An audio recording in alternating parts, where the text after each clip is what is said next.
शेखर ई study में आप सभी का स्वागत है।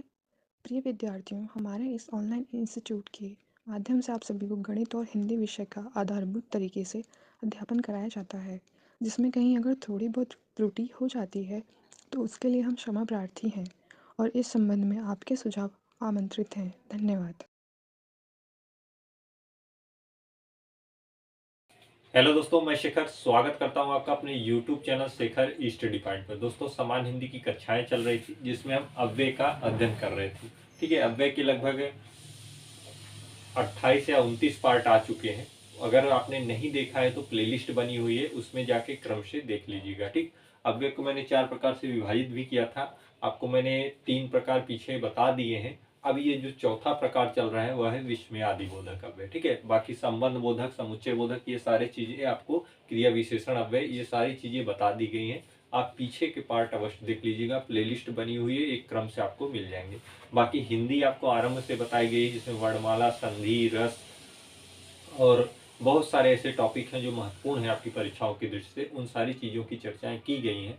एक बार आप प्लेलिस्ट में विजिट करिए। ठीक है, आज जो होगा आपका पार्ट 30वां होगा अव्यय का। अव्यय में हम विस्मयादि बोधक अव्यय को आज से शुरुआत करेंगे। ठीक है, ये लास्ट है, अव्यय का चौथा भाग है विस्मयादि बोधक अव्यय।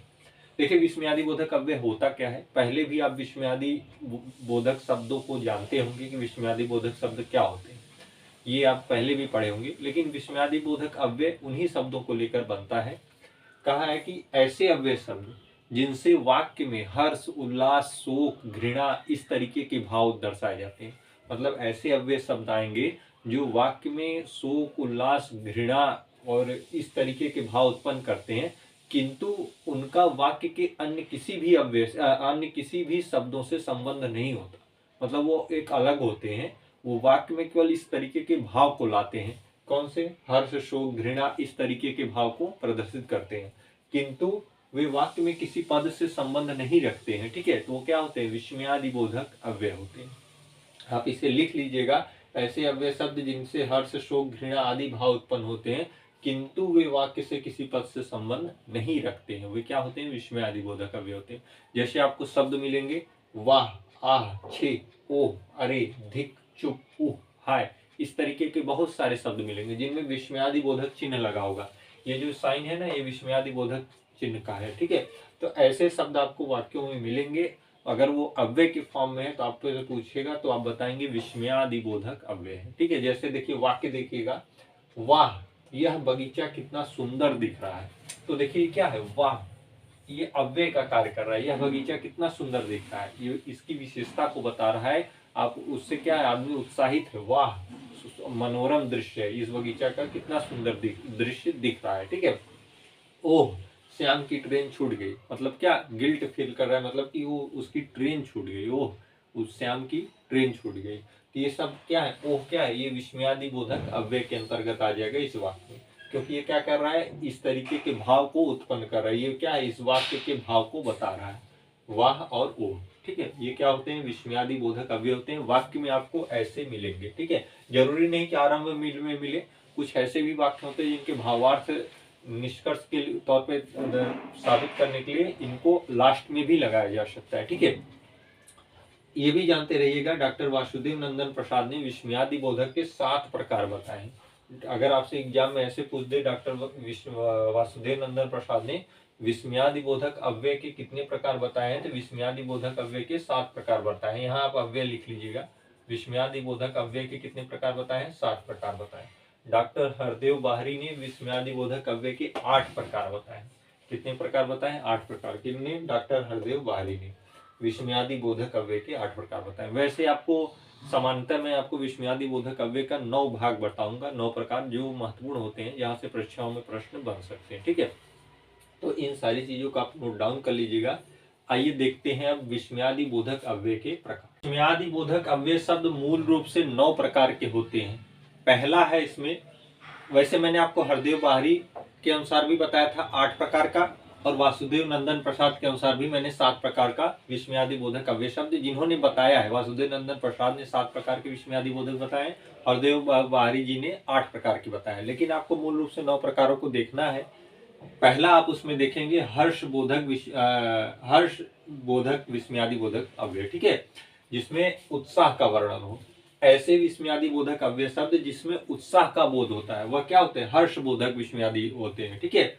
जैसे आपको शब्द मिलेंगे, देखिए इसी के अंतर्गत विस्मयादि बोधक अव्यय के अंतर्गत ही आप इसे देख रहे हैं हर्ष बोधक, तो इसी के विस्मयादि बोधक अव्यय के चिन्ह ही आपको मिलेंगे, जैसे आहा, वाह, शाबाश, अच्छा, जय, अति सुंदर।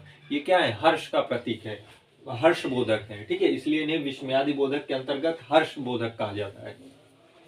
जैसे आप उदाहरणों के माध्यम से समझिएगा, आहा, भारत मैच जीत गई, मतलब उत्साह का वर्णन हो रहा है कि आहा, भारत मैच जीत गई, ठीक है।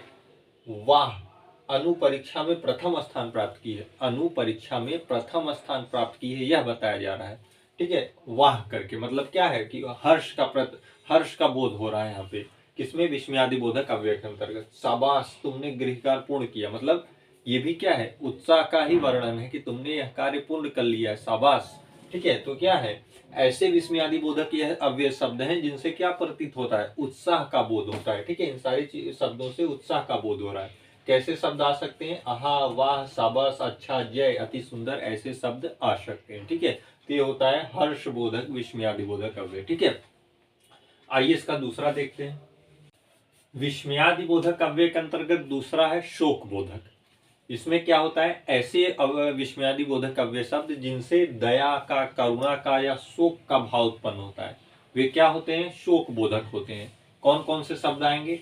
हे राम, हाय, त्राही त्राही, उफ, इस तरीके के शब्द आपको वाक्यों में मिलेंगे, ठीक है। जैसे उदाहरण देखिएगा, हाय, मोहन फेल हो गया, मतलब क्या? अफसोस व्यक्त हो रहा है यहाँ पे। अफसोस मतलब एक तरीके का शोक व्यक्त हो रहा है। हाय, मोहन फेल हो गया, वो वाला हाय नहीं, हेलो हाय। हे राम, यह दुर्घटना बहुत दुखद है, मतलब यहाँ भी क्या है? शोक का भाव है, जो दुर्घटना घटित हुई है बहुत दुखद है, तो इसलिए कौन सा विस्मयादि बोधक शब्द लगाया जा रहा है? हे राम, ठीक है। उफ, वह नीचे गिर गया, अब ये गिरना भी क्या है? एक तरीके के शोक का प्रतीक है, तो कह रहा है उफ, वह नीचे गिर गया। तो ऐसे शब्द जो हे राम, हाय, त्राही त्राही, उफ, इस तरीके के शब्द आएंगे, ये क्या प्रतीत करेंगे? दया का भाव, करुणा का भाव, शोक का भाव, इस तरीके से आपको भावार्थ मिलेंगे, तो वो क्या होते हैं? शोक बोधक आते हैं, किसमें? विस्मयादि बोधक अव्यय के अंतर्गत, ठीक है। अब मोहन फेल हो गया, ये भी एक दया का ही भाव है कि फेल हो गया, लोग कहते हैं बेचारा फेल हो गया, तो क्या है? दया ही दिखाते हैं या करुणा दिखाते हैं, जो भी आप कह सके, तो इसे आप नोट कर लीजिएगा। हर शोक बोधक ऐसे विस्मयादि बोधक अव्यय शब्द जिनसे दया, करुणा या शोक का भाव उत्पन्न होता है। बाकी ये शब्द लिखिएगा, ये उदाहरणों को लिखिएगा। तो दो प्रकार हो गए विस्मयादि बोधक अव्यय के अंतर्गत। इसका आइए तीसरा प्रकार देखते हैं। विस्मयादि बोधक अव्यय के अंतर्गत तीसरा है आपका तिरस्कार बोधक। ये क्या कहता है? ऐसे विस्मयादि बोधक अव्यय शब्द जिनसे क्या हो? तिरस्कार या अपमान का भावार्थ है, मतलब वाक्य में आपको तिरस्कार या अपमान के भाव का बोध होता है, वहां पे तिरस्कार बोधक विस्मयादि शब्द होते हैं, ठीक है। जैसे आपको शब्द कौन से मिलेंगे? छी, थू, धिक्कार, हट, धिक, ऐसे शब्द आपको मिलेंगे, वहां पे क्या होगा? तिरस्कार बोधक विस्मयादि शब्द होगा, ठीक है।